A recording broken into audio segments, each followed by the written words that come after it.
Eu já estou aqui com o Frederico Biagi. Fred, muito obrigada novamente pela sua participação. Obrigado, eu que agradeço. E hoje, nós vamos falar sobre um assunto super importante, que é a aposentadoria, né?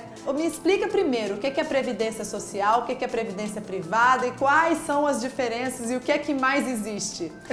O ponto principal é o seguinte, a principal mensagem é que o brasileiro não pode deixar o seu plano futuro, o planejamento financeiro da sua família nas mãos do governo. É verdade. Então a previdência pública, ela todos já estão acompanhando, ela está numa crise muito grande por vários fatores, né? Deve acontecer realmente algumas reformas, então por esse motivo o brasileiro vai ter que se preocupar numa previdência complementar, que aí no caso é a previdência privada. Ô Fred, me fala uma coisa, qual que é a mais procurada hoje e qual que é a mais vantajosa, assim?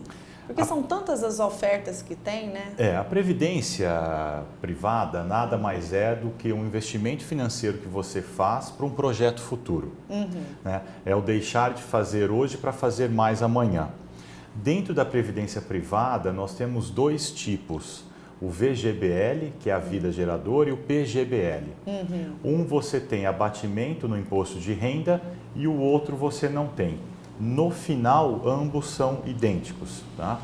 Dentro do PGBL e do VGBL, você tem um fundo de investimento, que é onde é feita a aplicação financeira dos recursos depositados na Previdência. Entendi. A Previdência pode ser paga mensalmente, você pode fazer somente um aporte, se você quiser aportar uma vez por ano, aí fica a critério de cada pessoa.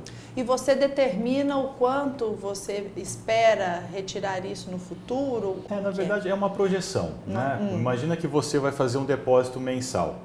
Quanto mais meses você depositar, maior vai ser o seu saldo lá no final. Certo. Então se nós pensarmos o seguinte, hoje se nós vou fazer um depósito mensal até os meus 70 anos, 65 anos. E comparado a uma pessoa que faça até os 55, o saldo financeiro dessa pessoa que tem 65 vai ser maior do que a que tem 55. Tá?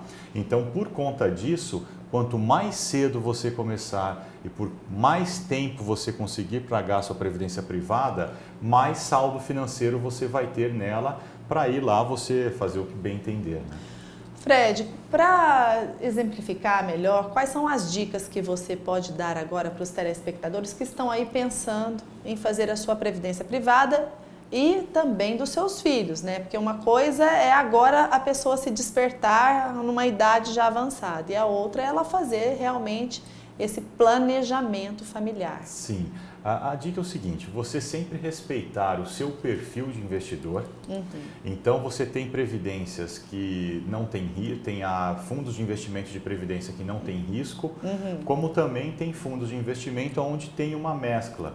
60%, 70% é sem risco e 20%, 30% tem um risco um pouco maior como ações. Entendi. Como a previdência privada é para longo prazo, é importante ter uma parcela num fundo que tem ações, porque geralmente os gestores desses fundos aplicam em boas empresas, então consequentemente pelo prazo que você tem do investimento, você vai conseguir ter um retorno maior lá na frente. Né? O cuidado, fazendo um paralelo na primeira pergunta, no ano de 2004, o teto da Previdência Pública eram 10 salários mínimos. Certo. Em 2014, esse teto caiu para 6. A projeção para 2024 é que esse teto caia para 4 salários mínimos. Entendi. Então, é por esse cenário que nós vamos precisar complementar essa renda com uma previdência privada. Agora, a grande dica é o ponto principal da previdência privada, os custos embutidos nela. É isso que nós temos que prestar atenção. E aí? E aí, porque você tem a taxa de administração que o fundo cobra. Certo. Você tem uma outra taxa chamada taxa de carregamento, que esse é o grande vilão. Certo. Então, para determinados produtos, determinados fundos previdenciários, você tem taxa de administração que pode variar de 0,5% a 4%. E é o mesmo produto. Né? Então, você tem uma concentração hoje dos fundos de previdência na mão dos 4 maiores bancos brasileiros e aonde existe uma cobrança de taxa de administração um pouco maldosa, exagerada. Né? E a taxa de carregamento, que é um custo a mais que eles colocam. A maioria das previdências, eles estão tirando a taxa de carregamento. Essa é a boa notícia, por conta da concorrência. Porque pelos grandes não tiraria. Não tiraria, né?